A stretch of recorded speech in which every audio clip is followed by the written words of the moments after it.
Good morning class. बेटा अब आज हम नया टॉपिक जो शुरू कर रहे हैं, दूसरा टॉपिक, वो है हमारा motion of a charge particle in uniform magnetic field. ठीक है, इसे हम हिंदी में क्या कहते हैं? एक समान चुंबकीय क्षेत्र में आवेशित कण की गति।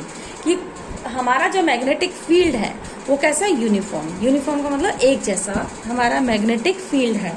तो इसके ऊपर हमारा जो मोशन होगा, मोशन निकाल रहे हैं ना हम, तो गति निकाल रहे हैं, तो वो गति कितनी होगी वो देखते हैं।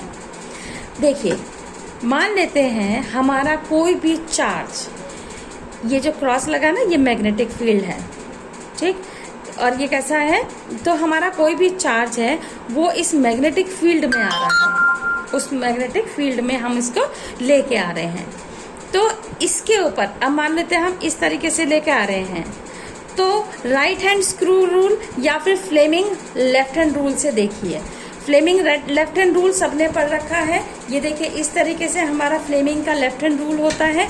ये हमारा फोर्स होता है जो थंब है। ये वाली फिंगर जो हमारी इंडेक्स फिंगर होती है वो हमारी क्या शो करती है? Magnetic field. और ये जो हमारी मिडिल फिंगर है ये क्या शो करती है? हमारी वेलोसिटी।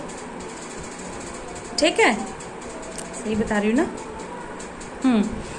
तो हमारा जो मैग्नेटिक फील्ड, हम जो जो हमारा मैग्नेटिक फील्ड है वो किस तरीके से है? इस प्लेन सरफेस के परपेंडिकुलर, इस तरीके से अंदर की तरफ। ठीक है, अंदर की तरफ होगा तो हमारा किस तरीके से होगा? ऐसे देखिए, ये जो हमारी मैग्नेटिक फील्ड है वो अंदर की तरफ है, तो अंदर की तरफ है, इसका मतलब हमारा मैग्नेटिक फील्ड अंदर की तरफ हुआ। और जो हमारी वेलोसिटी होगी, ये वो वेलोसिटी किस डायरेक्शन में होगी? इसके इस वाली डायरेक्शन में। और जो हमारा फोर्स होगा वो कहाँ पे होगा? अंदर की तरफ। तो देखिए, यही बता रखा है कि अंदर की तरफ मैग्नेटिक फील्ड है और ऊपर की तरफ फोर्स है, और हमारी जो वेलोसिटी है वो कितनी है? इस वाली डायरेक्शन में है। अब यहाँ पर आ गए, अब ये थोड़ा सा फिर क्या होगा? मूव करेगा। मूव करेगा तो फिर से पी पॉइंट पे देखेंगे, फिर से हम थोड़ा सा घुमा देंगे तो इस तरीके से हमारा ये हो जाएगा, ये इस तरीके से। तो देखो, हमारा फोर्स कहाँ हुआ? अंदर की तरफ। ये थंब हमारा फोर्स कहाँ हुआ? अंदर की तरफ। और जो हमारी वेलोसिटी हुई वो कहाँ पे हुई? देखो, इस डायरेक्शन में, यानी कि इस डायरेक्शन में। फिर से चलेंगे, फिर से घुमा के देखेंगे तो ये कैसा बना लेगा? एक सर्कल। यानी कि जो हमारा पार्टिकल मूव करेगा वो कैसा मूव करेगा? इस सर्कल में वो मूव करेगा।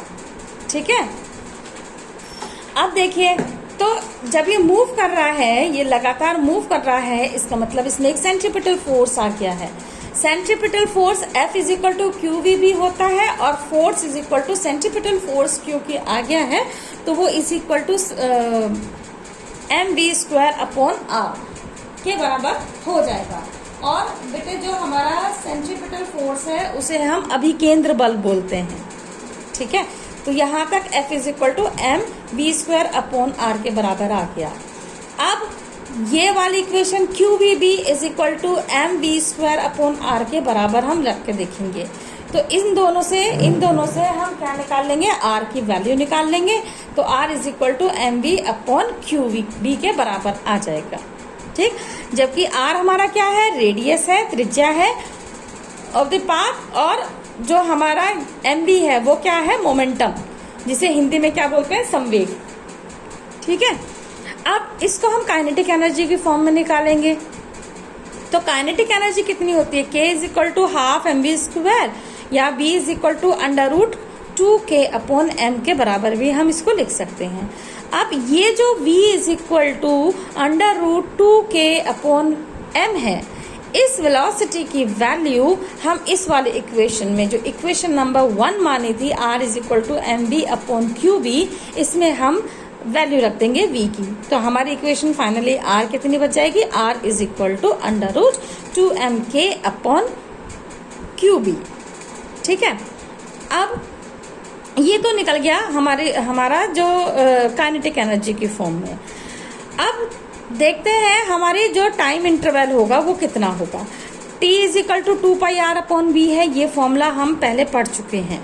ठीक है, इसमें हम क्या करेंगे? इस R अपॉन V की वैल्यू इस फर्स्ट इक्वेशन से, R is equal to mv upon QV से निकालकर इस वाली इक्वेशन में T is equal to 2πr/v में रख देंगे तो ये T is equal to 2πm/qv के बराबर आ जाएगा। इसे इक्वेशन नंबर 3 मान लेंगे।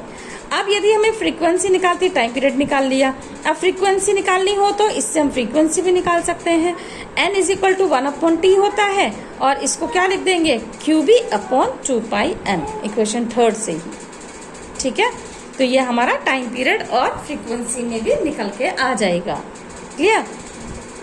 अब हम देखते हैं कि यदि हमारा कोई भी पार्टिकल, ये तो हो गई दूसरी कंडीशन। अब तीसरी कंडीशन हम देखेंगे कि यदि कोई हमारा जो चार्ज पार्टिकल है, जो आवेशित कण है, वो तिरछा आता है। तिरछा मतलब इस तरीके से, इस थीटा एंगल बनाते हुए आता है, ऊपर की तरफ ले लो या इस तरीके से।